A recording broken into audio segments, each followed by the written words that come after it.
morning and welcome to Rising. We've got a terrific show for you today, complete with a number of excellent guests, including my former co-host Ryan Grimm is stopping by to talk about his new media venture. We're also going to be checking in on the NATO summit here in Washington, D.C. Good to see you, Jessica. Thanks for joining. It is good to be back with you, Robby. All right, let's dive right into our top story. Of course, President Joe Biden. Now, the White House released a letter from Biden's doctor on Monday night, hours after the press briefing turned contentious regarding his health. Now, with permission from the White House, Biden's physician, Kevin O'Connor, wrote that the president has not seen a neurologist outside of his annual physical, and he cleared Biden of any neurological disorders, including stroke and Parkinson's disease. But now the New York Post and New York Times first reported details from the visitor's log at the White House, which shows that Parkinson's specialist Dr. Kevin Kennard visited the White House 8 times from last summer to this spring and met with the president's personal doctor at least once. White House Press Secretary Karine Jean-Pierre was grilled as the press corps repeatedly Monday afternoon asked her whether Kennard was there for Biden. Let's take a look. That is what the specialist said. I just want to take a step back for a second, because I do take offense to what Ed alluded to. You know, come out here every day, there's a press briefing, and we do our best to give you the information that we have at the time. That's what we do. And we understand that the freedom of the press, we respect the freedom of the press. You heard me talk about this last week. I appreciate the back and forth that we all have. I try to respect you, and I hope you try to respect me. And we literally do everything that we can. My team does everything that we can to make sure we get the answers to you. That's what we do. And sometimes we disagree. Sometimes we are not in agreement. But you know what? That's democracy. That is what is important, to have that healthy back and forth. And so to say that I'm holding information or allude to anything else is not unfair. It's really, really unfair. I think people who are watching and have been watching this briefing for this past week could say that we are doing our best in this briefing to provide the information that we have. And I will admit, I will be the first one to admit, sometimes I get it wrong. At least I admit that. At least I admit that. And sometimes I don't have the information. And I will always, always admit that. But I do take offense to what was just happening at the beginning of this briefing. It's not okay. Go ahead. But Karine Jean-Pierre did not give a straight answer on the Parkinson's question. Here to dive deeper is Hill congressional staff writer Julia Manchester. Welcome, Julia. Thanks for having me, guys. So what do you make of that non-answer from Karine Jean-Pierre? She's pretty good at deflecting a question, and it seems she didn't opt for that route in her response. No, she didn't. And I think this is just yet another example of how this problem isn't going away for the White House or the Biden campaign. You know, we can talk about this question as to whether President Biden will step down from the Democratic ticket. But even if he stays on the ticket, and it appears that for now he certainly is, the White House is going to get these questions now through Election Day, and if Biden wins, they're going to continue to get those questions. So right now, I think you are seeing, behind the scenes, the White House Democrats really scramble how to handle this, because we're seeing that when a briefing room, oftentimes turns on a press secretary, you're going to see that tension erupt. And this is the last thing, obviously, the White House wants to be talking about right now. So I think you're seeing sort of this potential recalibration of a strategy from the Biden campaign and the White House. Will it work? We'll see. Yeah, I think the press corps, senses blood in the water, essentially. I think many media reporters or political reporters, White House people, feel misled by this reality of Joe Biden's health situation. They're getting a lot of criticism from the right, but not just from the right, for having missed this story or not having fully reported on it until it became so evident to everyone in the debate. So I think their angry, and they're venting that at Karine Jean-Pierre. And as you said, that's not going to go away anytime soon. No, I mean, we're going to see this, and even if, like I said, even if Biden is elected, we're going to see this, continue, and that's a risk that this White House and the campaign is going to have to take. I mean, this is unprecedented, having someone who is 81 years old run for re-election, and if he wins, and if he serves a full 4 years, he'll be 85, 86 by the time he leaves office. I mean, the American people have some major questions about that, and I think there's this feeling among the press corps and many voters, the White House simply has to be more transparent about the highest elected official in office in this country and their health. I think what everyone was expecting, from the Stephanopoulos interview to asking Karine Jean-Pierre why a Parkinson's specialist was in the White House examining Biden, we're expecting reassurance, and it seems we're getting the opposite.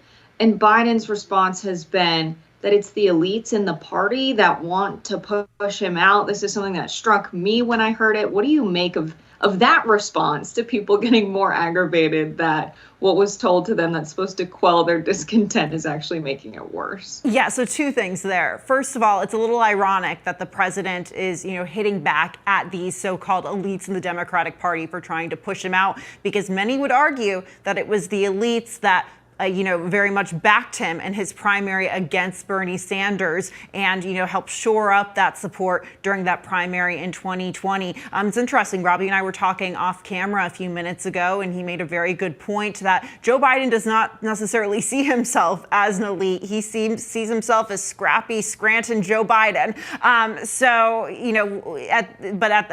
the end of the day, that's how I think he's being viewed by many Americans. He is the establishment in the Democratic Party. And also, quickly, on that issue of reassurance, it's not only voters and the press who is looking for reassurance from the White House. We're seeing the first day of NATO take place in Washington, D.C. You have foreign leaders who have been watching this situation very, very closely, who will be meeting with Biden. They want reassurance as well.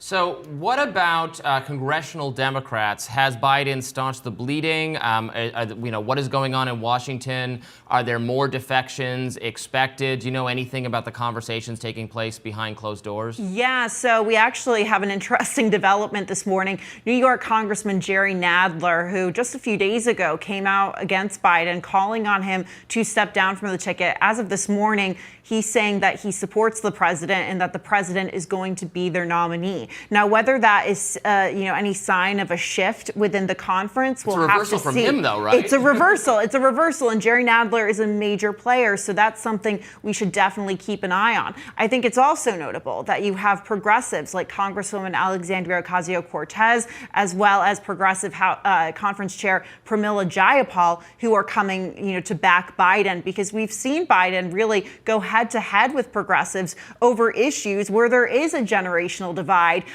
So I think it's notable that you see progressives backing him. But at the same time, just on Monday, Congressman Adam Smith, top-ranking or high-ranking House Democrat, he came out in favor of Biden stepping down. So I think a lot of these House Democrats are watching this very, very closely and seeing, keeping their own political futures in mind as they tread carefully. Do you see there's any possibility that now you have representatives and the Senate back at Capitol Hill, that we could see them start to flip-flop? Because I can imagine there's a phone call coming in from the White House to Alexandria Ocasio-Cortez's office about what's happening in 2024, and that they would really like to count on their support and continue working with the Progressive Caucus. But when you get a room of progressives together in the House and younger members of Congress, they may decide something different. So do you see more of this flip-flopping happening? We saw it, and I wouldn't put Jerry Nadler, obviously, in that category of progressives, but, that is the latest example of flip-flopping. Look, it's very possible, because there's the political side of this where you have Joe Biden, who is the head of the Democratic Party. He's pulling the strings and controlling a lot of this for, how much money, or he's the ultimate call for how much money these candidates, get in their reelection races. Someone named Biden. Someone named Biden. It's Joe Biden, but in that, that circle, Biden, whoever it is, that's the person who is, pulling those strings strings for a lot of these candidates. They're keeping that in mind. They're keeping their own political futures in mind. So if Biden does win again, they want to be on his good side. But also, look, if you're a member of Congress, you depend on the administration for grant funds and other means of support. So there is pressure here, and I think there is there could be potential consequences for constituents if the member, decides to go up against the president in this case. Well, there's certainly a precedent for that happening on the Republican side. Countless Republicans turned on Trump both in 2016 after Access Hollywood and then again in 2020 after the events of January 6th. And Donald Trump, in both cases, maintained his iron grip, his total control over the Republican Party, and was able to punish dissenters. Before we let you go, Julia, I wanted to ask if you have any possible insights into the mindset of Kamala Harris. Obviously, publicly, she has said she's completely behind Joe Biden. He is the candidate. He should serve again. We know that she does want to be president someday. Yeah. Is she just kind of waiting in the wings and seeing how this plays out? Is there any chance she's engaged in maneuvers behind the scenes to make herself the candidate? Or would she really rather wait to do it properly in however long it takes, 4 years? Like these other Democrats in the House and the Senate, Kamala Harris, probably even more so, is watching this very, very carefully and keeping her own future in mind. We've gotten no inclination that she is somehow, moving against the president. In fact, she's going to be in North Carolina this week, a major swing state, campaigning for President Biden. She's been very consistent in her messaging. But at the same time, I find it notable that you have members like Congressman Clyburn, who is saying he is behind Biden as the Democratic nominee, but saying in the case that Biden should step down, we need to rally around Kamala Harris. I think if you're Kamala Harris, there maybe is a sense of relief because we have heard more Democrats, even some Democrats who may have expressed skepticism about her behind closed doors. They've rallied around her as this, fallback in the scenario that Biden does step down. Julia Manchester, thank you so much for joining us today. Thanks, guys.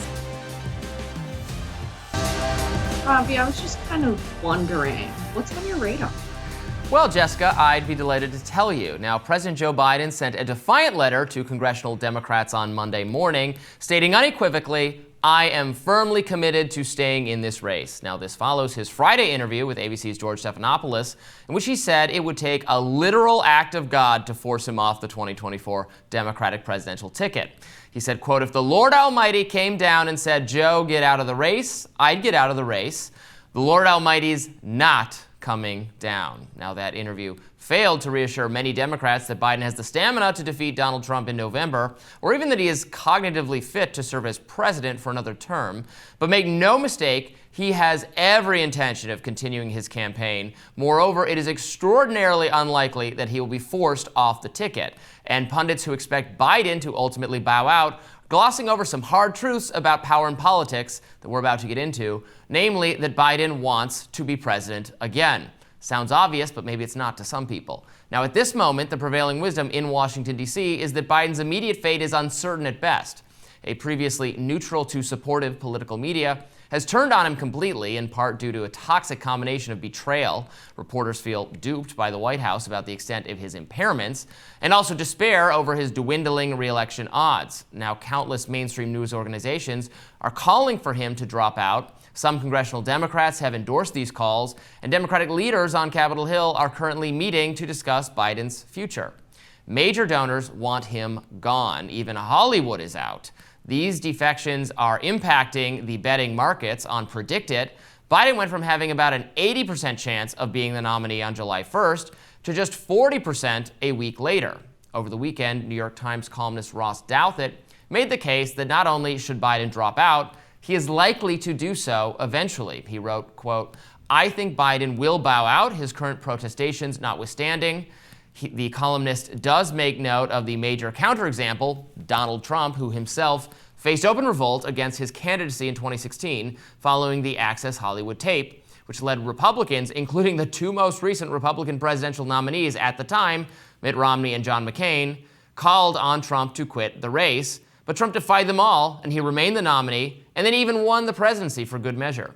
Then, of course, in 2020, the Republican National Convention held competitive primaries and scheduled debates with alternative candidates. Trump did not attend. Conservative media christened Florida Governor Ron DeSantis as Trump's successor. This is in this most recent electoral cycle. I mean, they tried to make everyone but Trump be the person to head the Republican Party moving forward, and it did not work remotely. Trump's conviction that he should seek the presidency again is more powerful motivator for Trump than the party's conviction that he should go away quietly. Douthat acknowledges this dynamic, but writes that things are sufficiently different on the Democratic side. Unlike Trump, Democratic political figures actually care what their thought leaders think about them, argues Douthat. Furthermore, Democrats still appear more capable of functioning and deciding as a party than the Republicans. That's a quote from the column. Republican elites are at the mercy of Trump and his throngs of supporters, whereas Democratic elites are dealing with a much more obedient, quiescent base. That's the theory. And these are some compelling points. The problem is, none of that matters very much. In order for the Democratic National Convention to nominate someone else when it meets in August, Biden would have to be persuaded to willingly step aside. He already won the delegates. They are bound by good conscience to vote for him, and the delegates have shown little indication that they would do otherwise unless Biden assented. Biden is the leader of the Democratic Party. There's no independent higher authority that can remove him from the ticket other than the Lord Almighty. This means that Democrats who want to nominate a different candidate must convince Biden to go. That's going to be a tough sell, because Biden wants to be president again. Again, these may sound like obvious points, but they're not to some people. If he didn't want a second term, he would not have run for one. No one should be surprised by this, by the way. It's very basic, but political figures, particularly at the highest levels of influence, generally seek to retain power. Senator Dianne Feinstein recently died while serving in office. She's hardly the first senator to do so. Ruth Bader Ginsburg cost Democrats a pivotal Supreme Court seat by refusing to retire in 2022, Senator Chuck Grassley ran for re-election. He's currently 90 years old. Those are just a couple examples. Trump, by the way, has been willing to risk nearly everything, including his freedom, in order to retain control over the GOP and regain the presidency. Polls showing that other Republicans had an even greater chance of beating Biden in 2024 made little difference to Trump. Trump wants Trump to be the president, not just any Republican.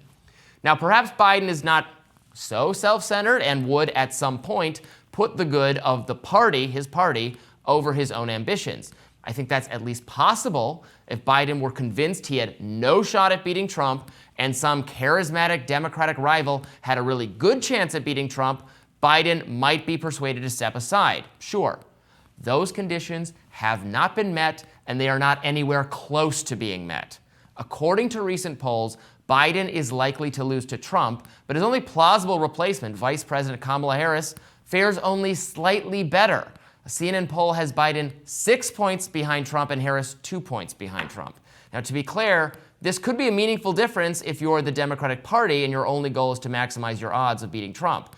It would be wild and potentially destabilizing to swap the candidates at this point, and historically, Harris has been viewed less favorably than Biden. But it's certainly possible to construct an argument that the Democratic Party should take the gamble.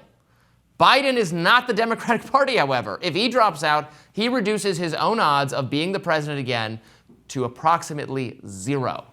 Zero. No one can explain why Biden, from the Biden perspective, not the Democratic Party, the Biden perspective, why he should do that. Democrats need to persuade their president that his shaky debate performance has already made his re-election so improbable that he doesn't lose very much by bowing out now. They also need to make the case that Harris is so much more appealing to the electorate that Biden's continued presence in the race is blowing an actually winnable election for her. Again, that's a tough sell, particularly when the people controlling access to Biden are Jill Biden and Hunter Biden, of all people, whose judgment in this matter might be far from objective. Now, it's possible, of course, that Democrats overcome these significant hurdles and convince Biden to exit. There's also a possibility that Biden could have a more serious health emergency that does necessitate him dropping out. Now, barring that scenario, however, I am comfortable predicting that Biden will in fact be the Democratic nominee for president in November. You can bet on it. In fact, I did. I made a $100 bet with prominent social media personality and progressive activist Brianna Wu that Joe Biden would not drop out. And I expect to collect. So that's my take, Jessica. I don't think Biden is going anywhere. What say you? I would like for him to go somewhere. I want to bet just to manifest the reality. We should bet that, like, if he drops out, you'll do a radar on some kind of embarrassing or niche topic. And if he, stays in the race, becomes the nominee, gets confirmed at the convention, then I'll do a radar on some embarrassing topic. Or maybe we have to do, that would be very funny. Maybe we have to do self-flagellating radars. Like I have to do one on how, I don't know, Amazon is bad, and you have to do one on, I don't know, Amazon is good. Fauci being the worst. Yeah, I have to do I could never do a pro-Fauci radar. I would rather be tortured like the dogs in those experiments that he greenlit. We'll agree on something else. We'll have to keep throwing ideas around. But yeah, I'm thinking, like, listening to your radar, I'm thinking of Buttigieg and Harris dropping out because Obama, with a phone, he gave them a call, asked them to drop out. That was enough for them to pave the way for a Biden presidency, for the Democrats to get a candidate in that they think could beat Trump more than Bernie Sanders could. That's really what it was all about. So that's what this is about, again, about having the right candidate in. He's saying we need an act from the almighty God for him to step out of the way. But why was Obama with a phone enough for other people to drop out so he could become president? That was enough for them. So is Obama with a phone an act from the almighty God? Maybe. That is precisely what needs to happen. I can answer that question, though. I think I know why that works differently. Because in that situation, right, Buttigieg, for instance, was not going to win the nomination at that point. And also, there's no figure in charge right now. They didn't have a candidate. They didn't have an incumbent president. And by Buttigieg dropping out, they had something to offer him, right? He got a cabinet secretary position. He'll be in serious contention in 4 or 8 years. He'll be able to run for president again. He might win the nomination in the future. They had something to offer him. There's nothing to offer Biden. He's already the president, and anything you could offer him will be less than him being president again. I mean, it would be a different situation if he did not want to be president again, but if he didn't want to be president again, he just would not have run. I'm just like gaming out what his expected like return on utility type thing is. He clearly wants to be president again. That's why he's running. And there's no one, like, we can maximize the Democratic Party's chances from holding the presidency. I agree. But Biden can't, the only way for Biden to maximize his odds of being president is to stay in the race. If he had no chance, maybe he'd get out. But he doesn't have no chance. I mean, even the betting markets, the polls, the predictors are still saying he has like, I don't know, he has like a 25 or 30 or 35% chance. Maybe Harris slightly better, sure. But there's nothing they can offer him. They have no power over him. He's the guy in charge. Obama could call him every day between now and November saying, get out, Joe. Biden doesn't have to listen to him. Biden's the candidate. He won the delegates. So that's what I think the difference is. It's not that the elites hold no sway or the process it's not capable of being worked or rigged in someone's favor. It's just that Biden is the one who would do that because he's in charge. That's my answer. That's fair. I just think there's a lot of comedic value, Robby, in saying that Obama with the phone is the equivalent to an act of the almighty God, or is an act of the almighty God for the Democrats. But I think that's why, because there's no carrot incentive and there's only sticks, right? You can't say, Biden, here's this other better path than you staying in the race, because obviously the guy wants to be president like really, really bad.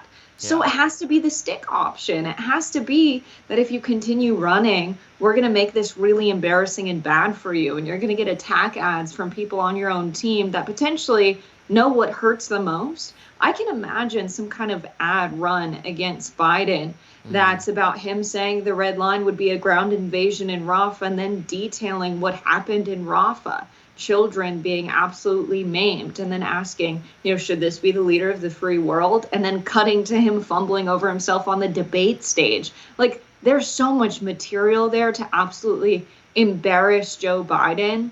And if ego is leading, I think that's really how, if you're a Democratic donor, you get them to bow out, and maybe they could peacefully say, this is what we're going to do. So before we do it, we're just letting you know you have the option to pick the next leader of the party, or you're going to get embarrassed because we're going to start pushing you out with embarrassing attack ads and potentially other things. Having a coalition of members of the House and Senate all come together and sign a letter asking him to drop out, as many other factions within the Democratic Party have. I really think that's what they could do. So there's no better path, but they could make the current path the worst option. The stick might be the way to proceed. I should note, by the way, that I think this relentless pursuit of power and need to accumulate more of it is pathological and unhealthy, and that this politics is attractive in a lot of cases to the worst sort of people, to people who will not put other people's needs or the good of the country or the good of anything ahead of their own interests. And that's why we have the oldest government we've ever had. And structurally, we have problems for being able to filter out or term limit or keep or have some kind of check on people just staying in power forever. That it's not been good for our country. And other countries have systems that aren't designed quite with those. They have their own flaws, but seem to have this problem less badly. We should leave it there. We've got a lot more guests to get to today on the show. More Rising right after this. Leaders of the free world, 38 of them, descend on Washington, D.C. today to discuss Ukraine, along with the present and future of the NATO alliance. This meeting, meant to mark the alliance's 75th anniversary, comes as Russia launched another attack against Ukraine this week that hit a children's hospital in Kyiv. The NATO summit was supposed to showcase President Biden's leadership. Instead, it will be yet another litmus test of Biden's fitness for a second term. His every move and utterance will be under a microscope.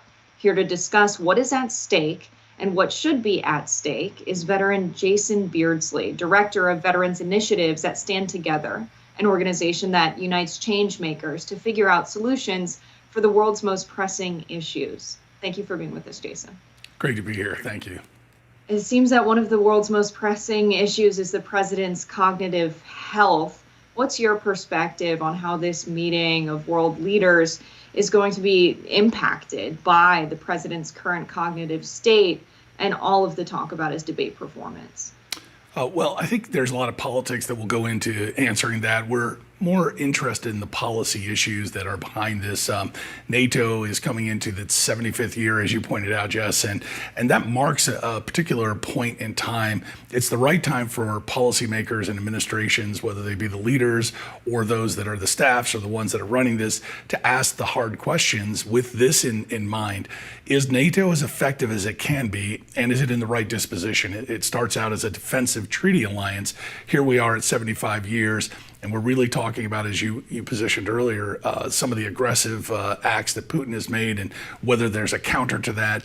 So are we moving from the defensive part of the alliance to something more offensive? I think those are the important questions really to frame this. Yeah, the reality of the situation, Russia versus Ukraine, is dire for Ukraine. This war has gone on a long time now. It's been the Biden administration's position to support Ukraine, to send weapons and supplies and money, and say we will defend them until all of Ukraine is retaken, is reheld by the Zelensky government. And we're seeing obvious atrocities, horrors committed by Russia, including this recent attack that resulted in the deaths of children. I think we all want to see that violence come to a swift end. Has NATO and have the U.S. been facilitating a possible end to this tragedy at present? I think that's one of the better questions to ask here is how do we get to the end point so that we see the post-war atrocities at an end and we come back into some sort of a détente or some sort of representative diplomacy with Russia, with Ukraine. And for that, the United States has led the way in contributions. Defense, we've shorn up about 16% of the NATO budget. We've done about $113 billion of emergency aid in the different forms of direct military and humanitarian aid to Ukraine. So we've made our commitments clear. But what has not been clear is the articulation of a negotiated settlement. And with all of the influence that the United States brings to the table, we believe, Concerned Veterans for America, that's the best interest of Ukrainian people, but also NATO at large. I'm curious how much you see the situation in Gaza affecting this meeting of leaders. We had Niall Stanage ask John Kirby yesterday in the press conference about how Biden said his policy for peace in the Middle East is one of his great successes. And I think that surprised a lot of people. When Kirby was asked, would he label the Gaza policy a success, Kirby kind of stumbled, talked a lot about civilian deaths. It seems that this is a very sensitive topic for the administration. Do we see this coming up at this meeting of NATO? Sure, I think that's wise, too, to talk about what's in the background here as we're really focusing on the NATO allegiance and European defense. How do external realities actually impact that? And you mentioned the wars in the Middle East, and we also have Indo-Pacific rivals. And so all of those things are in the background.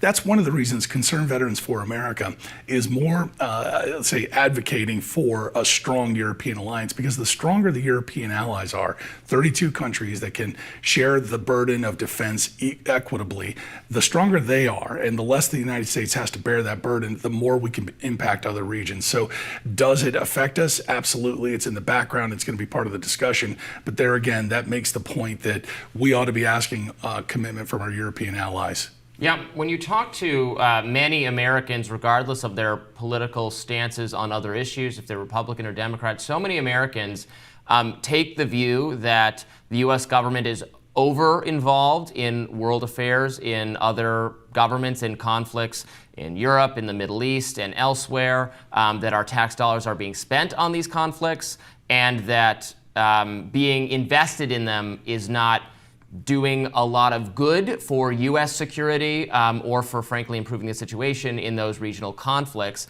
You know, that's a view that a lot of Americans have that is, I think, less popular among policymakers and policy elites. You know, it's something various candidates run on, again, right and left, and then I think don't necessarily deliver on those promises.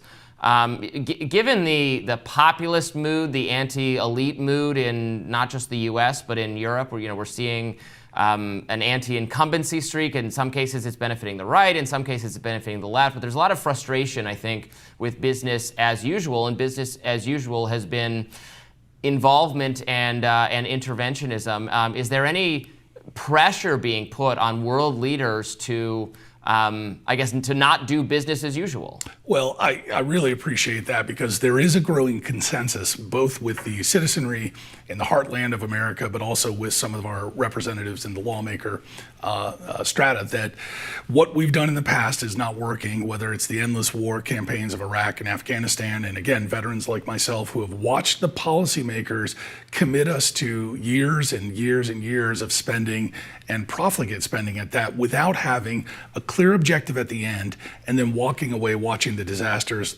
like we saw in Afghanistan, and as we watched Iraq turn back over to predominantly Shia interest in the military or in the government there. So we have the right to ask that question. You mentioned that there needs to be a pushback, or there ought to be a counter. There is one growing, but I'll warn this, that yesterday during the NATO summit, the Foreign Policy magazine held close by the Gallup building, Chairman McCall, who represents a certain block of the Republican wing, had talked about the pressure he anticipated from lawmakers receiving back in their districts from the community. And he mentioned that it wasn't as bad as he thought. In other words, they were passing more supplementals and more aid for Ukraine, anticipating that citizens would be upset with that, but then not feeling that back in their districts. It meant to him, at least as I understood it, that this was an encouragement for them to go further. So the real point here, and again, we represent folks all over America that are advocating for, let's be smart with our policy, let's prioritize what our commitments are, and let's ensure that Europe is strong enough to make the most formidable defense in Europe they can, and it doesn't rely on a lopsided relationship that the United States is the first and the foremost to the fight. Now, NATO funding and contributions became a key focus of the debate between Trump and Biden. Trump sort of hit back, saying we're not getting equal contribution from all of the members. It's true that some are falling short of that 2% of GDP contribution target, but I think we can't expect everyone to be contributing the same amount as the United States, given that everyone's GDP looks differently, especially compared to the United States. Do you think contributions will become a topic because of pressure from Trump and the Republicans? Well, every president for, going back to Eisenhower has really made the same commitment that European allies have not been all the way up to the 2% market. And that mark is 2% of their gross domestic product. So it allows for smaller countries with smaller economies to contribute up to that point. And the good news here is that in the last 10 years, we've seen that go from about 2 or 3 countries meeting that mark in 2014 to this year, we anticipate about 23 European countries meet that 2% mark. And in addition to that, NATO has now become more, let's say, advocates of using that percentage, 20% of their military spending rather than the civil spending. What that really means to soldiers like myself is that they increase the production of their militaries. So that enforces readiness for other allies in Europe who are right now not ready to handle this by themselves. But as we continue leading in this conversation, that's where we need to go if we want NATO to make it from 75 to, say, 100. That's another 25 years. The only way we get there is if our allegiance shares in the burden equitably. Yeah, of course, there are some people on the right and the left right now that I think are very much questioning whether NATO is still a necessary organization, given that things have changed dramatically since the Cold War. Some things have changed, not everything. There's still an antagonistic relationship with Russia out there, although some people point to tactics that NATO has pursued, wondered if that, if it's a both sides kind of situation, which obviously does not excuse the invasion that Russia launched, but the pressure put on them by NATO may have helped get us in this tit-for-tat situation. But it sounds like you're taking the position that in order for the U.S. to be less involved, to be less of a world police, to be more focused on our own concerns, having NATO still exist and having Europe be involved in it and be providing that strength rather than the U.S. is the way forward.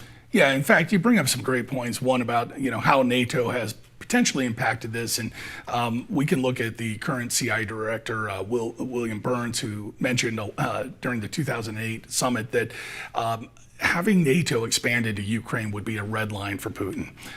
Now, you could argue that one way or another, but we are in now a proxy war with Ukraine. And so the effectiveness of the defensive alliance is only going to be strengthened when the countries, the 32 countries that participate in their defense, are at a point where they can deter Russia without the United States. That doesn't mean we're not a partner. It just means the strength really is going to be bolstered by their commitments to that GDP spending, which then, of course, allows the United States to prioritize our own spending. That's necessary at this moment. Wise words. Jason Beardsley, thank you so much for joining Rising, and of course, thank you for your service. Thank you for having me.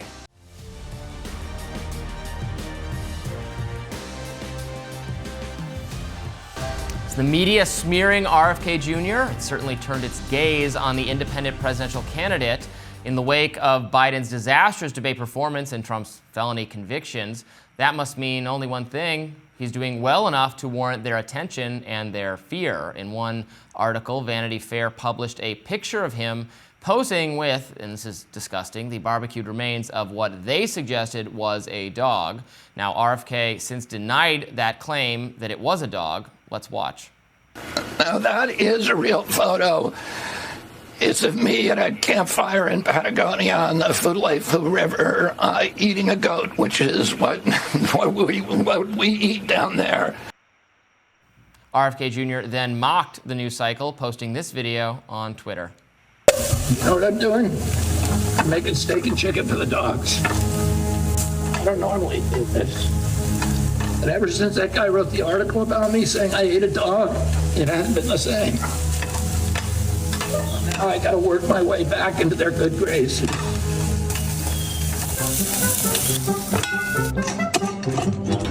This was my dinner. I'm giving him my food. This is the height of irresponsible journalism. I mean, I don't care what it does for me, but look at these guys.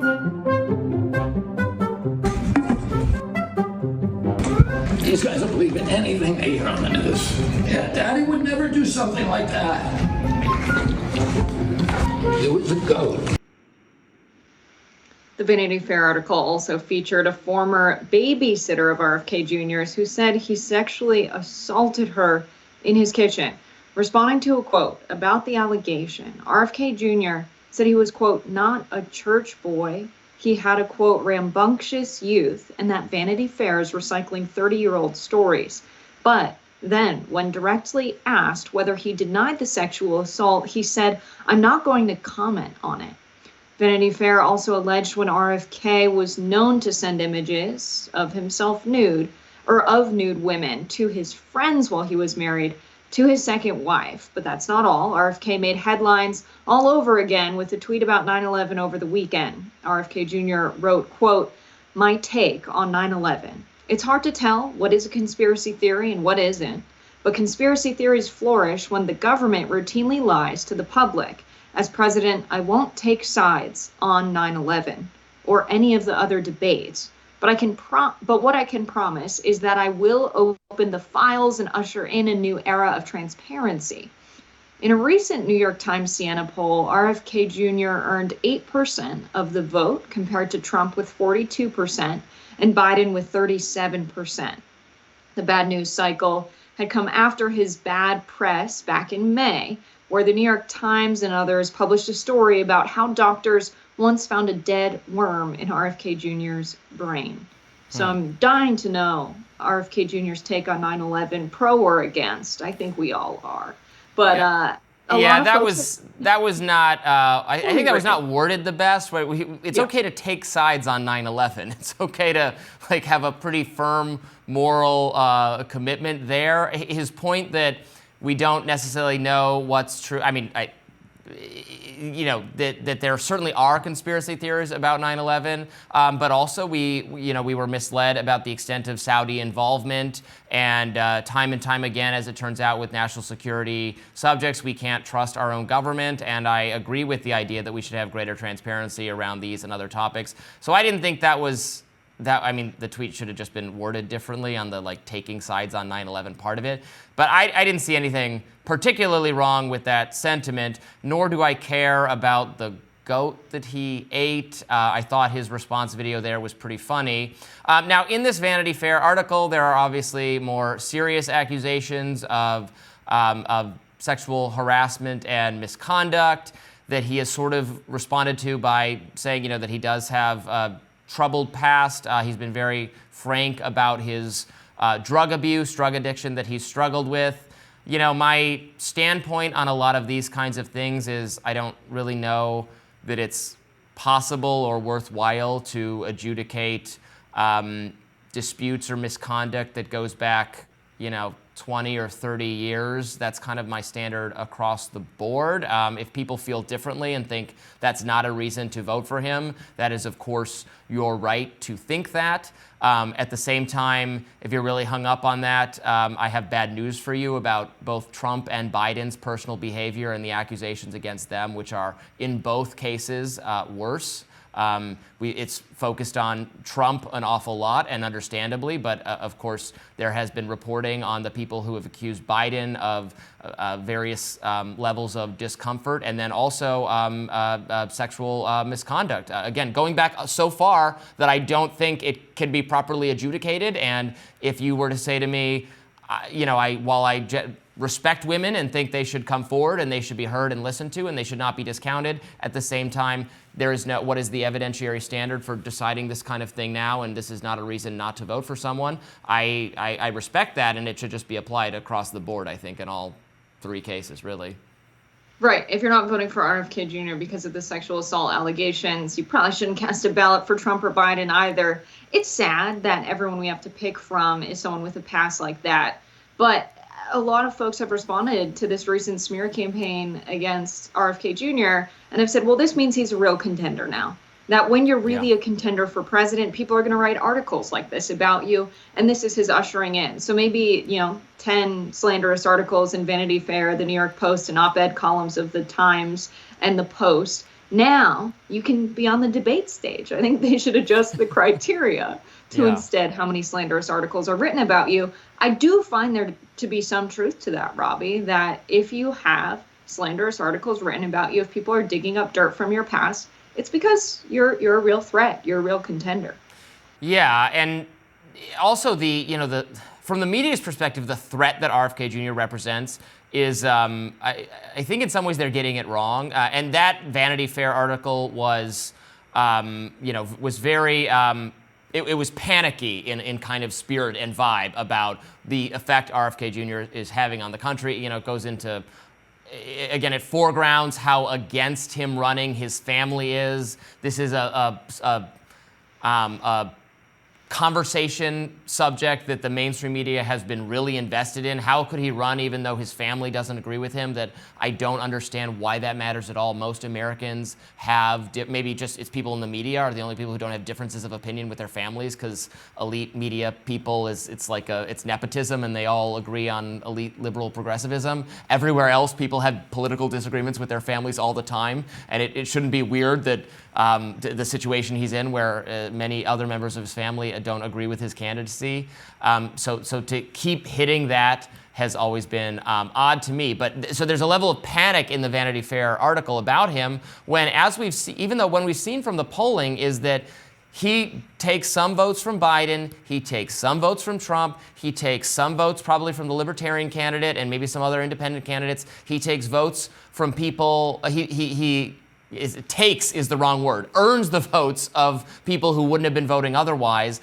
So even if you are panicked about him from a pro-Biden perspective, I don't think the data really supports that he is this that his presence is detrimental to Biden to such an obvious degree. Like, that's not coming through. And if it starts being the case where Biden people are defecting to RFK Jr., well, I mean, that's on Biden at this point. That's on him for his really pitiful debate performance, for sticking it out, for being in this race despite his dwindling chances and despite the concerns that so many Americans have about his ability to even serve as president. Like, that's just not RFK Jr.'s fault. That's his fault. Also very understandable that the Kennedy family has some reservations about a family member seeking the highest office, considering how that's gone for the Kennedys in the past and how RFK Jr. has said that's one of his biggest fears. That could just mean his family loves him very much and wants him out of harm's way. That family is traumatized. I mean, it's not like they're telling him not to run because they think he would be a bad president or is a bad guy. It's just ridiculous to take the families who may have differing opinions, right? Of course, that's a very legitimate reason. There are a lot of bleeding heart liberals in the family. But I think also a lot of his close family members are afraid for him. And when he was on the Joe Rogan interview, one of the only candidates that's really, sat down for a very long interview and talked in depth on policy issues, he talked about that. This is someone who's very open with the public. And I think that is what makes him different from Trump and Biden. While Trump will talk about any topic, he says a lot of words and we don't get a lot of information from them. He's willing to talk about anything, but certainly isn't willing to show his hand in terms of his policy perspectives or his personal opinion, because he doesn't want to be held to them once he gets in office if he wants to do something else. And so I think what RFK Jr. brings to the table is potentially forcing the two frontrunners to be more upfront about their actual opinions and what policies they support. And I think that's why they're afraid of him. I think that's why they would rather slander him than compete with him at his level of competition. And to your point, it's just inexcusable to not have him on the debate stage at this point. He is drawing significant independent support. His poll numbers, I don't care if it doesn't literally meet the threshold they decided on. The threshold is totally arbitrary. They're not playing by any actual rules, and the rules of the debate commission were arbitrary themselves, but they've thrown them out anyway. They could absolutely include him if they wanted to.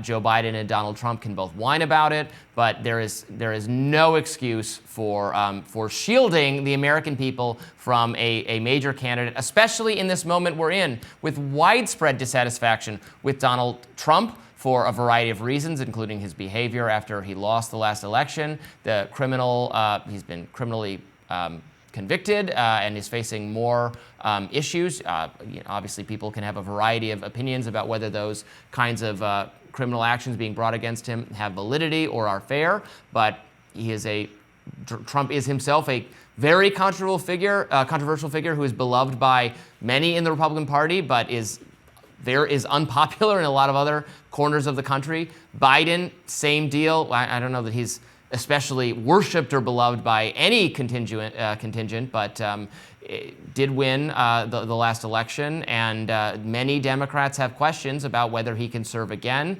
especially now in recent weeks. You know, there's these massive red flags for the two major party candidates. There are other people in the race, and not just RFK Jr., Jill Stein, Chase Oliver, Cornel West, et cetera. You know, we've tried to platform as many of these people as we can. We have them on our show. We have RFK Jr. on. We have Green Party on. We have the Libertarian Party on. Working to get Cornel West on because, you know, we think Americans should know that there are other choices. Your vote is not owned. It's not owed to Joe Biden or Donald Trump as much as the major parties want to convince you that that is the case.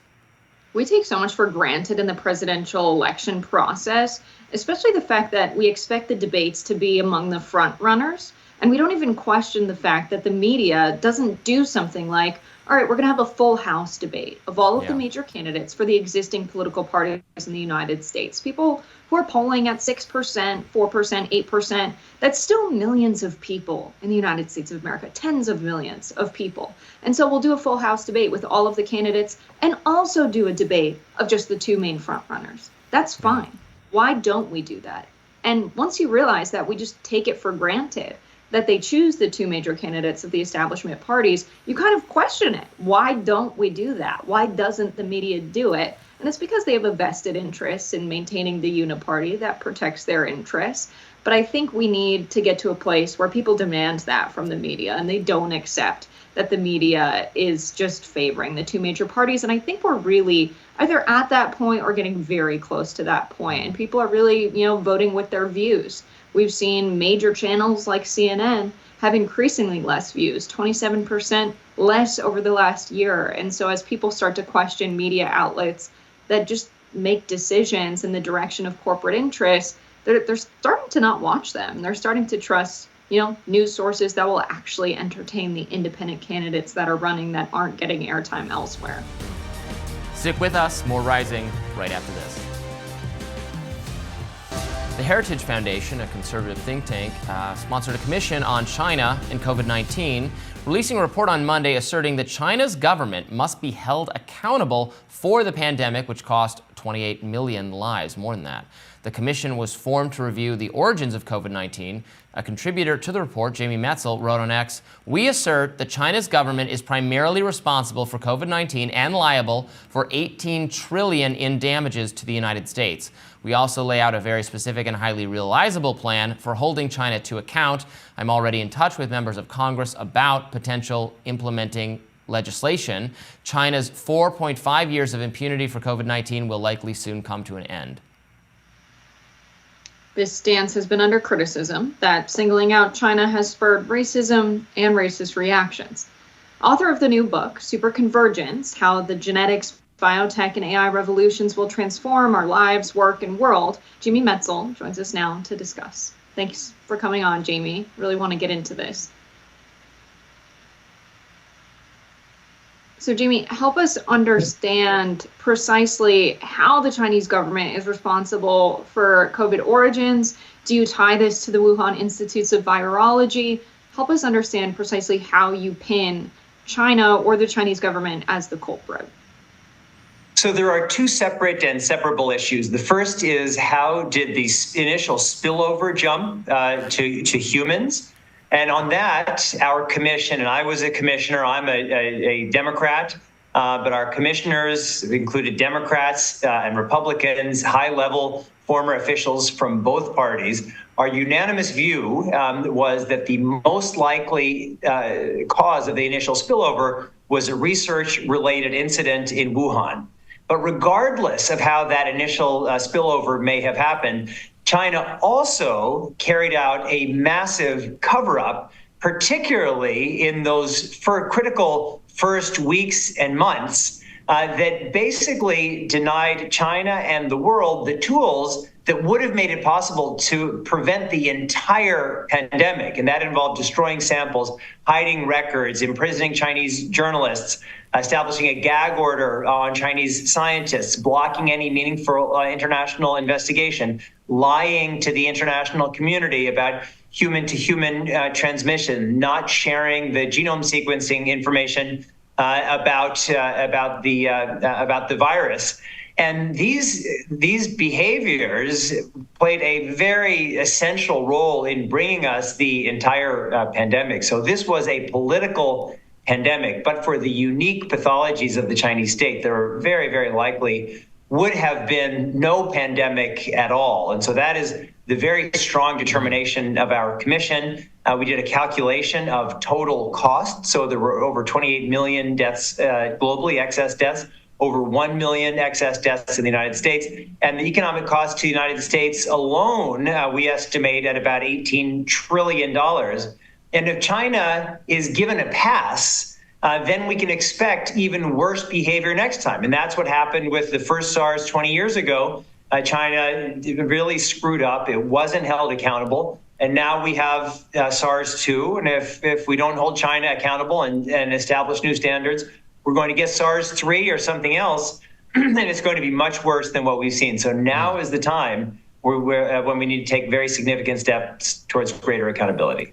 So even if one concedes that China does bear, the Chinese government, significant responsibility for everything you described and should be held accountable in some fashion, I'm sure some people will say, you know, that's such a large amount of money. Is it even, you know, possible to hold a government to account, you know, that figure? What would it look like to actually make the Chinese government pay that to the citizens of the United States, to the surviving family members? Let me be clear. We are not going to get an $18 trillion check in the mail from China that we can go to the local bank and cash. That's not going to happen. But the fact of the matter is that it's been more than 4.5 years since the outbreak of the COVID-19 pandemic, and nothing has been done to hold China accountable. China has experienced complete impunity, and the international community has displayed complete impotence. So that needs to change. In our report, we have 18 different recommendations, but the most important recommendation that we have is for an amendment, and forgive the legalese, to a law called the Foreign Sovereign Immunities Act. And so what that does, as the name suggests, is it makes it very difficult to sue foreign governments. And there is an amendment to that was passed in 2016, which allowed for suits to go forward on issues of material support for terrorism. And that's why there was a multi-billion-dollar settlement with the Arab Bank on terrorist financing. And what we're saying is we need to decentralize the accountability process. So we're already meeting with members of Congress to discuss this very small amendment to the Foreign Sovereign Immunities Act, which would essentially say that U.S. courts have jurisdiction over claims against China, or frankly, against any government that sparks, directly or indirectly, a global pandemic, killing more than 1 million, leading to the excess deaths of more than 1 million Americans, where that government has failed to carry out or allow a comprehensive and unfettered investigation into the origins of the outbreak. So in that very narrow and tailored circumstance, U.S. courts would have jurisdiction. And so what we're essentially doing is unleashing these very powerful and aggressive U.S. mass tort lawyers on the Chinese government, with Chinese assets in the United States as potentially being attachable. And that's not $18 trillion of assets, but it's a whole lot of assets. The Wuhan Institutes of Virology was partnered with a New York-based lab and did receive resources from the United States to conduct a part of their resource. Do you see an argument to be made that the U.S. was in part responsible in some way and therefore should also be financially responsible for damages? Or is the argument just that the Chinese government's handling of the information after discovering the genesis of COVID, that the COVID-19 variation existed, that what they did with that information was irresponsible by not sharing it with the international community? Or is it just the creation of COVID potentially in a lab is a huge part of the culpability of the Chinese government as well? It's our view that the Chinese government bears primary responsibility for the COVID-19 pandemic. But it is also true that Chinese scientists were utilizing scientific techniques that were developed using support with government support from the United States, from the NIH. I was deeply involved in the issue of CRISPR babies that were born in China in 2018. It was very similar. U.S. National Institutes of Health funding went to support the development of CRISPR-Cas9 genome editing. And we live in a world of open science. And there were Chinese scientists who came to the United States and learned these techniques. And scientists around the world had access to these techniques. And then scientists in China engaged in the highly unethical behavior. So is the National Institutes of Health, the United States government, responsible for the Chinese CRISPR babies? Somebody could make that argument, but primary responsibility attaches to China. Certainly in this case, there was a very small amount of NIH funding passed through the EcoHealth Alliance that went to the Wuhan Institute of Virology. By the exact letter of those grants, there is no possibility that funding, if according to the letter of the grants, could have led to the SARS-CoV-2 virus. But the core issue is that the United States government was providing resources to a country, essentially, and certainly a laboratory where we didn't have complete access and complete visibility into what was going on. And this is the case over decades. I mean, the United States had a philosophy that if we welcomed China into the WTO, if we encouraged our companies to invest in China, if we sent our investment banks, allowed our investment banks to operate there, China would become part of the world community. And certainly we've had lots of scientific collaborations with China. Is the United States responsible for everything that comes out of those collaborations as the Chinese government becomes much more aggressive? Is Goldman Sachs responsible for those collaborations that help China grow wealthier? An argument can be made to that effect. But what we're saying here is that the Chinese government is primarily responsible for the COVID-19 pandemic. And that's certainly the view of our commission. Jamie Metzl, thank you so much for joining us. We appreciate it. My pleasure. Some Democrats have defected and are no longer supporting Biden and want him to step aside, but not AOC. Representative Alexandria Ocasio-Cortez is sticking by Biden, she says that he should be the nominee. Let's watch. Has spoken to the president over the weekend. I have spoken with him extensively. He made clear then, and he has made clear since, that he is in this race. The matter is closed. He had reiterated that this morning. He has reiterated that to the public. Joe Biden is our nominee. He is not leaving this race. He is in this race, and I support him. Now, what I think is critically important right now is that we focus on what it takes to win in November. So this is pretty incredible, Jess. The trajectory of AOC, this darling of the left, progressive activist, won a seat in Congress, took out a very top sort of centrist, elite, corporate leading Democrat with this, was thought to be someone who would be ushering in change and would be really fighting for the left, and at one point was doing that. Then acquired this much more cozy, it seems, relationship over with the people in charge of the Democratic Party over the course of the Biden presidency. And now she's not even, there are people turning against Biden. It's not just like far left people who didn't like him to begin with. He's had some mainstream and centrist dissatisfaction.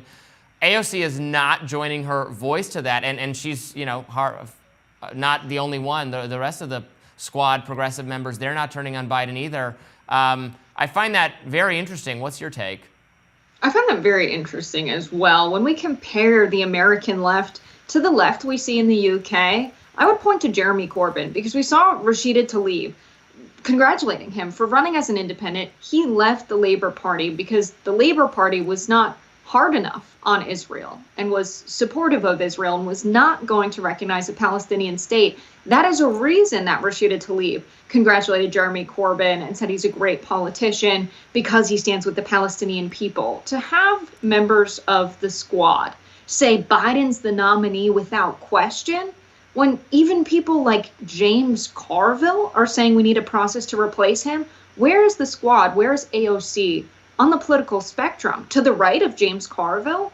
I think anyone that watched AOC's initial election and rise to power would be shocked to see what she's doing today with her seat in Congress, with her public platform. To say he's the nominee and it's settled is ridiculous because it doesn't have to be. We haven't had the convention yet. He's not the nominee unless the Democratic Party has declared some kind of martial law and Biden has to forego the official nomination process, which hasn't happened yet. And so that's really shocking to see, especially considering what we're seeing out of the White House on Palestine right now. Right. We have a clip we want to play. Let's get to that right now. A little exchange over whether the Biden policy in Gaza is being deemed a success by the administration. Let's play that. Israelis have taken some steps to be more precise, more discriminate, and more careful in their operations. Is it enough? No. So we're going to keep at it. We're going to keep working on this. Is it enough? No. The president described Israel as bombing, indiscriminate bombing in December. 7 months have passed and you have paused one arms shipment, as I understand. Is that fair? That's right. Is there a question here? Do you think that that's an effective response to indiscriminate bombing of a civilian population? It's never right to be conducting indiscriminate bombing of a civilian population. That's why we continue to work with the Israelis to be more precise, to be more careful.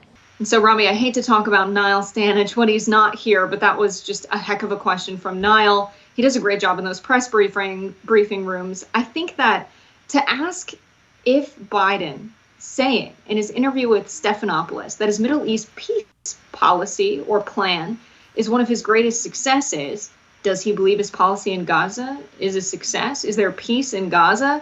To have John Kirby fumble over his words to the point that without being prompted, he starts quantifying the civilian deaths in Gaza, it really highlights that the administration is very far from the progressive agenda. So any opportunity to replace Biden with potentially someone more progressive, potentially someone who won't use the highest office in the United States to give more money to what the left categorizes as a genocidal regime, our left leadership is not in AOC at this point in time to see her endorsing Biden so willingly.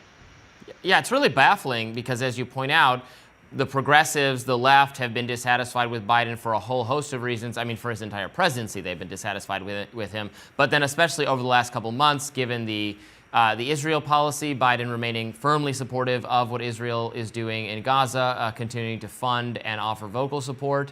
That is clearly a policy that the left is absolutely against. People on the left have been very vocal about, have been very condemning of what Biden is doing there. So you'd think, so that was even before the debate performance and all of the crystallizing concerns about cognitive decline and about whether Biden is even capable of defeating Donald Trump in the election. Now you throw all that into the mix, it would just kind of seem a no-brainer to me that of a person of AOC's stated political or stated policy views to actually use this moment to complain and say that we should ditch Biden, he should get off the ticket. Let's get, as you said, let's get someone more progressive. Now, obviously, there's a lot of questions probably about whether Kamala Harris is more progressive than Joe Biden. You know, she's kind of a chameleon. Maybe she's portrayed herself as more progressive, at least on criminal justice issues at one point, although that was totally at odds with her actual record during her time as a prosecutor. On foreign policy, she's not really articulated what a Kamala Harris foreign policy would be. She is not differently. She's not any less supportive of Israel than Joe Biden is, or Ukraine, or any of the other commitments that have happened during the course of the Biden administration. So maybe there's nothing to be gained on that topic. But at the very least, I would have not necessarily expected such a full-throated defense of Joe Biden in this political moment from someone who is antagonistic toward his policies, supposedly. But maybe that's right. That's what the answer is, that she's not actually all that antagonistic to his policies after all. Right. That, and maybe she was at one point, but isn't anymore. It could be the same kind of desire for power that we've seen many members of Congress follow in the past. They get elected on a more populist, more progressive platform. They get into DC, they get rid of some of their progressive staffers, they hire classic DC consultants, they lose ties with the organizers that helped them get into office in the first place. She's cozied up with Nancy Pelosi and the Biden administration as well. And while Kamala Harris might not be more progressive than Joe Biden, Biden in 2020, or Biden-Harris rather, in 2020, was very progressive compared to the Biden administration we have now. Even the administration that was inaugurated in 2021 was more progressive. I don't think we have Biden handling the Middle East policy right now. I don't think he has the cognitive abilities to make those decisions. I think John Kirby's more of a decision maker on the handling of Gaza and Israel than Joe Biden is. And so at least if Kamala Harris was in office, I think it would be more so her than John Kirby. And so that's what I think about when I think about replacing Biden, is we wouldn't have someone who is appointed rather than elected making decisions that are critical, that are, antithetical to some of the administration's own policies in terms of the conventional arms transfer policy, where they promise not to give weapons to human rights violators. I mean, very clearly, Israel's been convicted of that, and we are still supplying them with weapons. We are breaking our own laws in the process and questioning international institutions like the UN, like the International Court of Justice. And I think it's time the administration, has someone in power that's actually going to keep some of the progressive policies that got them elected in the first place. And I think Kamala Harris is better positioned to do that than Joe Biden is. Well, like I'm a big fan of the elected officials making policy decisions rather than the totally unaccountable appointed or career people whose policies continue regardless of which administrations or which political figures are in control. So on that, we can agree. More Rising right after this. Journalists Ryan Grim and Jeremy Scahill, both individuals who've been on Rising in the past, are leaving The Intercept, which has been their home. Now, they've been at the center of repeated major investigations at the progressive news outlet that they have been a part of for a long time, for 10 years, and now they are moving on. Ryan and Jeremy announced Monday they're stepping away from The Intercept to work on their own new venture, Drop Site News. And their followers, boasting in the hundreds of thousands, are likely going with them. Here are some quick reactions from X. One user posted a screenshot of her conversation with her husband that read, quote, "I can't believe Jeremy is leaving The Intercept. With Ryan Grim too. I'll follow Jeremy into hell's mouth." Leaving Ryan out there. Ryan, I'll follow you into hell's mouth too. Another posted, quote, "Just bought an annual subscription. I have no doubt that Drop Site is going to become a vital tool to help us understand this deranged world." Here to discuss his departure from The Intercept and the new outlet, Drop Site News, is journalist Ryan Grim. Thanks for coming on, Ryan.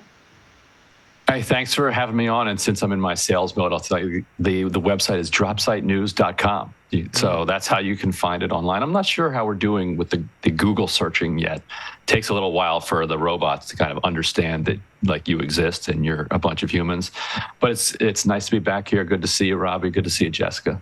Yes, good to have you. As our viewers, I'm sure, know, Ryan helped co-host this show for a good while back in the day, so it's always nice to have you back. I don't know how much you wanted to say. I saw, Jeremy said something about not really wanting to talk too much about the dysfunction at The Intercept. We've talked to Ken Klippenstein about it. I know you've said various things about it. So, tell us as much or as little as you want to say about that. But, what's the motivation to have a new venture?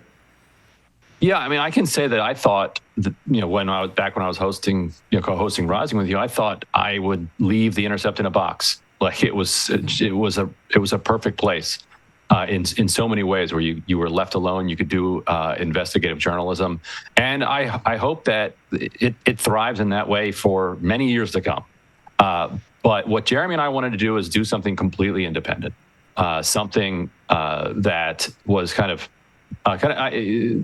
basically that's going to continue to do the kind of adversarial work that we've done at The Intercept, but with no limitations whatsoever. It's kind of a freeing feeling to have just literally no bosses. It's and as a libertarian, Robby, like you've got to appreciate that kind of from a spiritual perspective. Oh yes. Yeah, I can appreciate that, especially someone on the left who was with a fairly large independent media organization, TYT. It's no secret that I'm not at TYT anymore as a host. And I think, there was a pressure there to make money, to cover a lot of stories that I didn't see as the most crucial for the political moment or to further the progressive movement. Can you speak a little bit to that, to how this was motivated maybe by your values as a progressive? Yeah, like what we feel, what Jeremy and I feel, and others who are going to be joining us in the coming days, we'll have some more announcements to make, is that the kind of independent progressive media ecosystem needs a robust investigative journalism arm or investigative journalism wing to it. Shows like this are important. Like this is how stuff gets out. Breaking Points, Democracy Now!, Rising, et cetera. That's how people really learn about it on a mass scale. Or say Hassan Piker, Chapo, et cetera.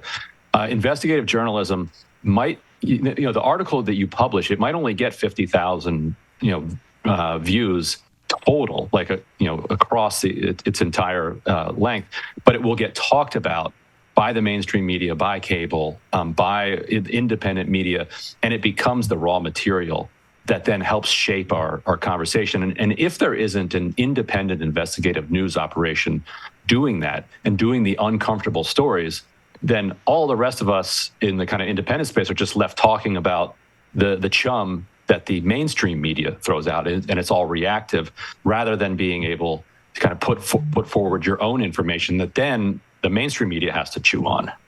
Yeah, I say this to everyone who expresses an interest, including on the right. And I want to start a new thing, and it's like, okay, is your new thing just going to be more reaction, more commentary? I mean, I feel bad knocking that because it's so much of what we do on this show, but there has to be someone doing original reporting and investigation that then, like you said, the TV channels can disseminate that information. But if no one is doing the actual work of doing the investigations, then the ecosystem starts to dry out. We've all, obviously, even in the last couple of years, since you and I were sitting in these chairs, there's been even more kind of media fracturing as the kind of business model for how you fund journalism has gone completely awry for a variety of reasons, for rise of social media, ad revenue drying up. It certainly seems to me that subscriber models is like the most sustainable future, at least for individuals, like what Substack is doing for specific people. But starting and for an organization, it's definitely trickier. Right, and we're very lucky. Like if we were coming up brand new with this idea, I do not think we'd be able to pull it off because of the economics that you're talking about. Jeremy and I are lucky enough that we got into this about, Jeremy a little more than 20 years ago, me a little bit less. And so we're kind of known quantities out in the world. And so as we've launched, we've been met with this incredible reception of people saying, oh, good, yes, we need this. This is actually something that has to exist in the world. And that's, and there are some, super rich people that feel that way. And they're like, you put up these like founding member donations that people are allowed to, give up to like $2,000. And it's shocking to see people who are like, oh yeah, just with a click of a button on a screen, they're like, yeah, I will support this with $2,000. And then on top of that, people signing up for like $9 a month or whatever. Now, the project is free. Like we're never going to charge for the journalism. So you're only paying because you want to support a cause.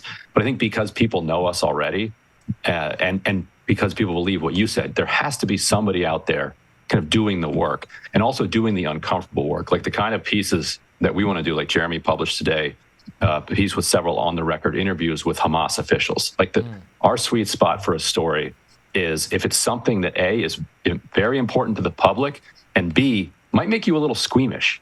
Like, ooh, do we really want to go there? And if there's ever that kind of tug, like, do we really want to go there? Then it's like that actually is, that's our story. Like, that's where we need to go. Like, that's our role. And so I think there's enormous appetite for that. It's not going to be commercially successful in the sense that you're going to be able to blow it up to like a 100-person organization, but with a fairly and be sustainable. I have such a soft spot in my heart for your investigative reporting. I remember when I was leaving graduate school, one of my mentors was really hammering me like, well, what do you want to do? What do you care the most about? After a frustrating conversation of, no, I don't want to do that. I don't want to work in the State Department. I don't want to be a Deloitte consultant. She was like, what do you care about? And I was like, the truth. And then, of course, I ended up finding my way into, reporting and journalism. But it's because of you and your investigative work. When my TikToks were getting banned after I was reporting on coups done by the CIA in Guatemala, and it was this show. It was actually this exact screen, me, you, and Robby talking about it.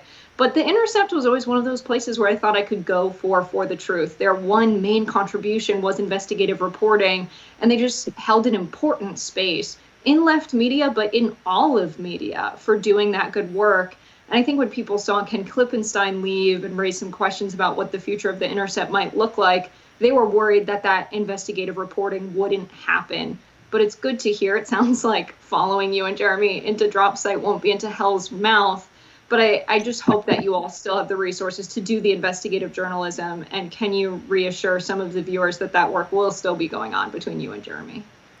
Oh yeah, it's absolutely going on. You can read his piece today. You can read pieces that we've got in the pipeline in coming weeks if you go and sign up for it. And we knew when we launched this that it was going to be a risk, and that we would probably know within the first few days whether or not it's going to take off, whether or not we take off and hit the mountain and the plane blows up, or if you get out there into orbit. And we have, like, it's been a great first couple of days. And so I think people can rest assured that there will be, that hard-hitting adversarial journalism coming out of Drop Site for many years to come. That means, though, people, if they can, do need to support it. So dropsitenews.com is where you can do that.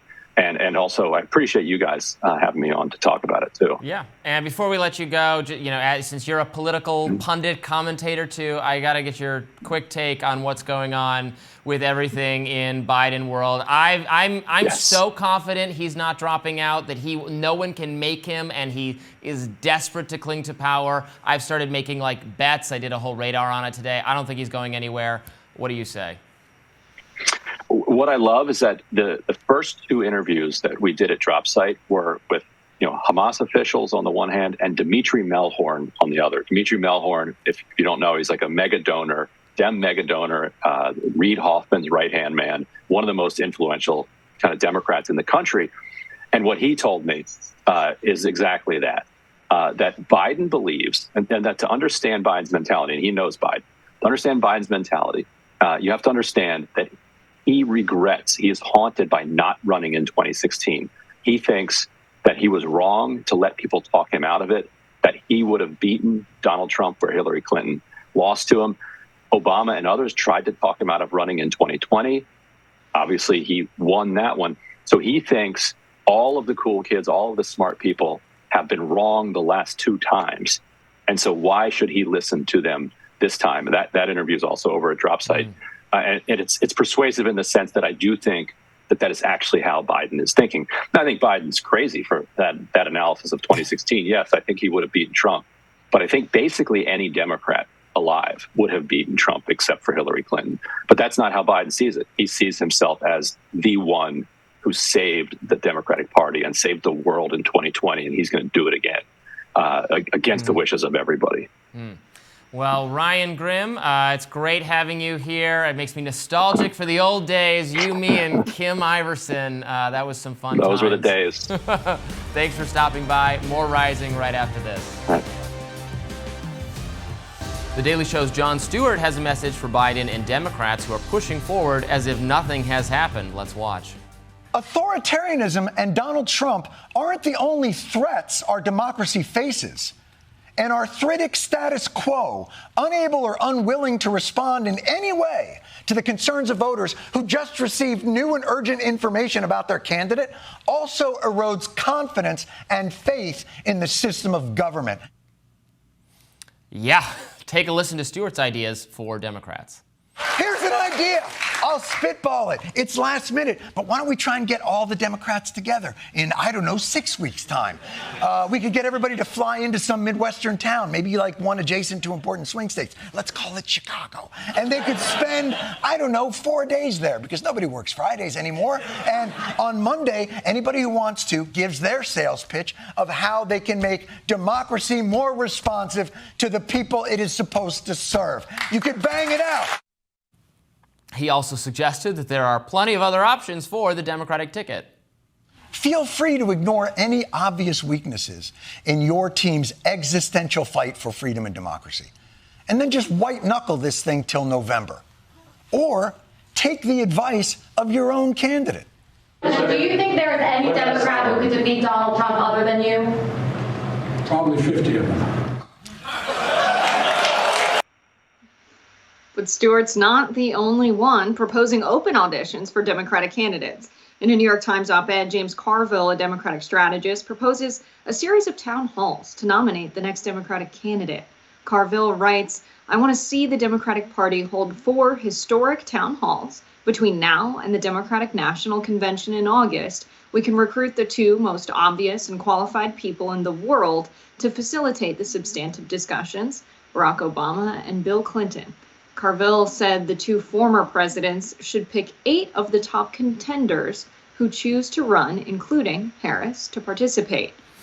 So it's a good idea. I'm all for it. I didn't think that we would see a point in time where Jon Stewart and James Carville are on the same team or pushing the same political agenda, but that shows the dire straits of our country, right? That they are on the same page. And Jon Stewart's point that it erodes people's faith in government and faith in our democratic process, faith in our democracy. When you have a candidate who can't string a sentence together in a coherent way and can't perform well in a debate and deconstruct the most basic arguments coming from the conservative side, from Donald Trump. We're at a point in time where if democracy is at stake, have the town halls, restore people's faith in democracy, make the democratic process work to meet the political moment. Yeah, that was a great monologue from Jon Stewart. I mean, he's just, you know, that's facts. Everything he was saying there was very valid. The Carville proposal to have a Survivor-style reality show mechanism to pick the candidate instead, like hosted by Barack Obama and Bill Clinton, is certainly an inventive and entertaining idea. I would watch the hell out of that. Maybe we can have immunity challenges, some kind of obstacle course, maybe make it like Ninja Warrior. I've got great plans for this. But like I said in my radar, which people should check out if they didn't see, I don't expect any of this to happen because it would necessitate Biden's participation or Biden assenting to have there be some other candidate, and that ain't gonna happen. He's not going anywhere. He wants to be president again. You said when we were talking about my radar that one way to force him out is to start being really mean to him. That's not exactly the phrase you use, but applying the stick rather than the carrot. So I think it'll be interesting to see. Bullying works, Robby. Bullying works. I don't know. Were you bullied a lot as a child, Jessica?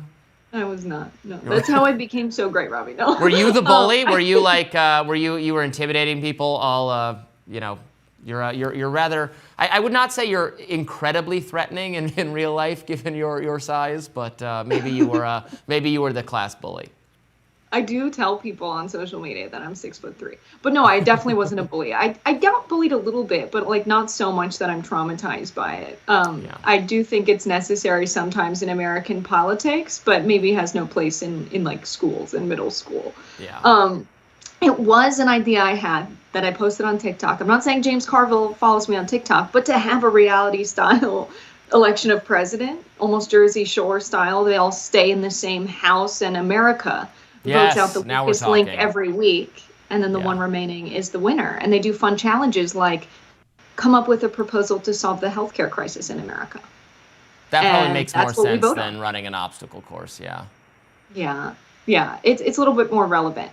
But I think that when you have so many strategists like Matty Iglesias, people who are just loyalists to the Democratic Party questioning Joe Biden, they have to say, if the people who are ride or die Democrats won't even support this guy, what's November going to look like? What's their strategy for getting more support for Biden now until November. Because if it's just tell the American people it's the elites that want him out and come up with a different excuse every week for why this is happening, I don't think that's going to improve poll numbers. It's actually proven to plummet the poll numbers for Joe Biden. So I really don't think the current plan is working. It's got to be something else, even if Joe Biden's staying in the race. But you can see what Joe Biden's going to do, or not what Joe Biden is literally going to do, but what his acolytes, what Team Biden is going to start saying. They've already tested this out, right? They've already said this somewhat. He's not going anywhere. So if you are naysaying him right now, if you're proposing all these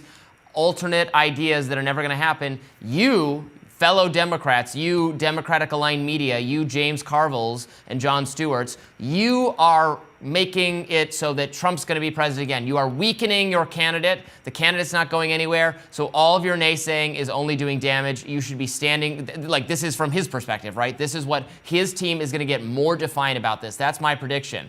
They're going to get, maybe not from Karine Jean-Pierre, although it would not surprise me if she does start doing, not to the press corps, but to, talking about Democrats who are undermining him. Well, do they really want Trump to win? That's what you're going to be told. You're going to be, well, everything you say bad about Biden just is another Trump voter gets its wings carrying it, flapping him to the pole. That is what we're going to start hearing from more and more Biden surrogates, is my prediction.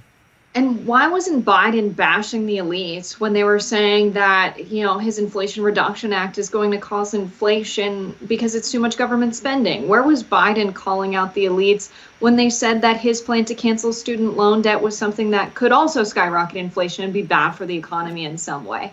Biden has never called out the elites when they question his policy platform. Why? Because they're on the same team and they have one plan. And it's the Uniparty that wants to protect corporate power in the United States because those same people are the donors. But the moment the media that's been in lockstep with the establishment and the donors that have been in lockstep with the establishment question Joe Biden, suddenly now the elites are a problem. But they weren't a problem when they questioned your policy platform. Is that because you want them to question the policy platform because you ultimately don't want it to get done? That's what I would think. When you point to how they relied on legal statutes to cancel student loan debt that they knew wouldn't hold up in a court of law, when there's multiple legal analysis that suggests there's laws passed in 1964 around what the president can do and around what the Secretary of Education can do in order to waive any right or redemption for federal debt. They could have relied on legislation passed by Congress to get this done, but instead they rely on parts of the law that I'm sure the legal scholars who are the most experts in the country in the White House told them that it was likely to not work out. And so it's ridiculous that there's all of these intentional failings of the Democratic Party, but the moment we question his candidacy and his power, he's upset and calling out the elites. That's ridiculous. And I think it speaks to your point in an earlier segment we did today about this sort of pathological need for power, that it's some kind of addiction or sickness. Why is Dianne Feinstein getting pushed around in a wheelchair in Congress by Pelosi's son? It's a very strange thing that happens in U.S. government where people run time and again, and it's almost like nothing is enough in their seeking of power. Yes, it's a corrupting force, and at the same time, you're right. And at the same time, these people will pretend that they're not the elites, that they're running against the system. This happens on the Republican side too. Obviously, Donald Trump is still believed by many of his supporters to be a political outsider, despite having held the office of presidency. And they're like, well, the deep state or the administrative state is out to get him. He was once in a position to do something about that, to ramp down the bureaucratic power apparatus in Washington, and he didn't do it. So it makes you wonder about the actual commitment to bringing an outsider perspective and doing something about the elites. That both parties want to tap into that anti-elite frustration and then do very little on behalf of the people. That does it for us today on Rising. Thank you so much for watching, and thank you for being here, Jessica. And let's let our viewers know that you will be back in studio live with me. Not live, but as a living, breathing human being next to me starting next week, correct? Yes, I'm very much looking forward to being back in D.C. for another extended Robby and Jess Play Day. Wonderful. All right, be sure to like, share, and subscribe so you never miss any content. And for those of you who like to listen while on the go, we're available anywhere you can find your podcast. See you tomorrow. Bye, y'all.